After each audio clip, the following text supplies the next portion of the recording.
I think Erica wants to be the goose. What do you guys think? No. Goose, go!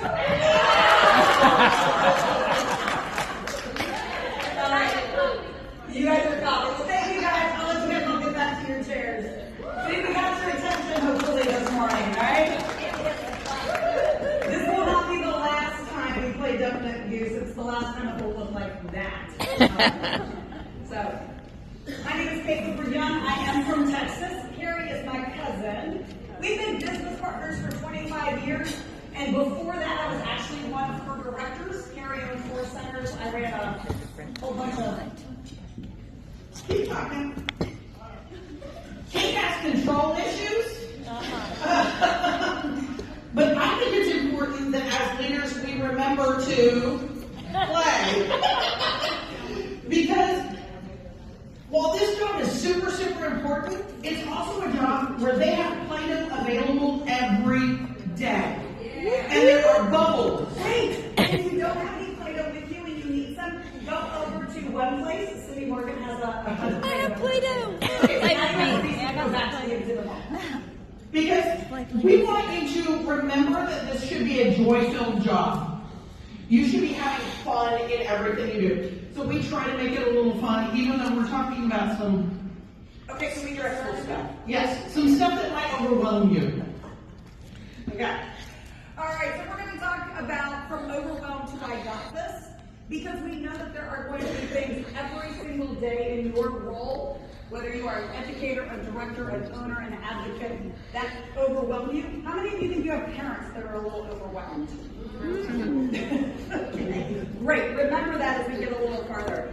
So, in addition to being cousins, we do have a podcast, so if you are a podcast person, if you'd like to be a guest on our podcast, come find us at our booth. We have the director's bookshelf. So anybody ever remember Scholastic bookshelves? Yes. Bookers. Bookers, that's what it's called. Scholastic bookers, where you had a little order form, and then you had to decide which ones you wanted, and then they would give it to you for like discounted from what you would get it at the neighborhood bookstore.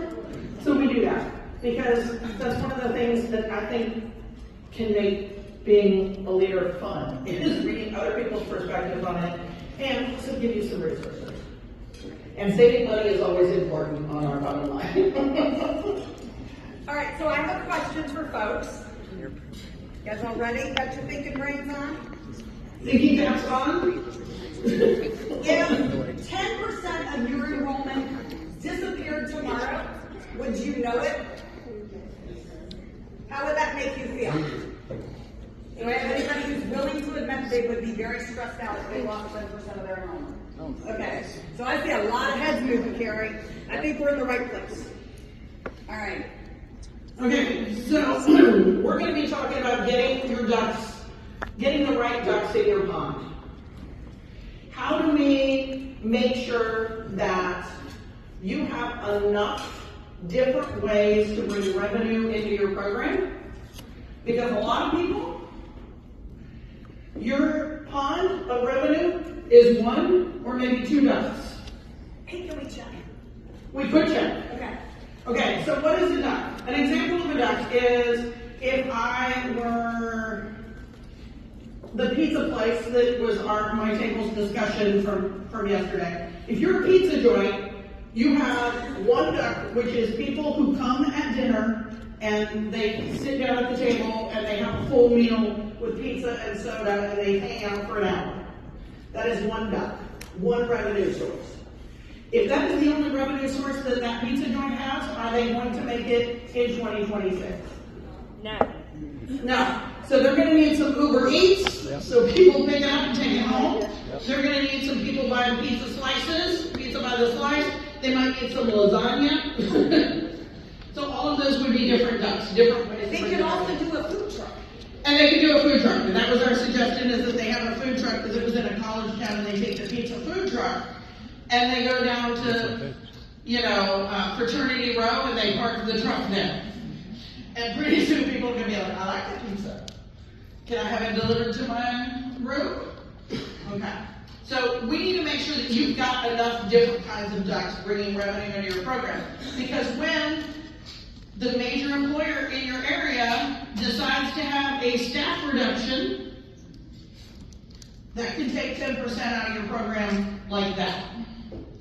Or if they decide, you know, we brought everybody back into the office after COVID, but we're getting a lot of pushback hiring new people, we're gonna make it work from home optional. Well, now they don't all need full-time care. So how can we get some more ducks? Make sure that your pond is nice and healthy. Should we have them stand so we know? Yeah, okay. So if you think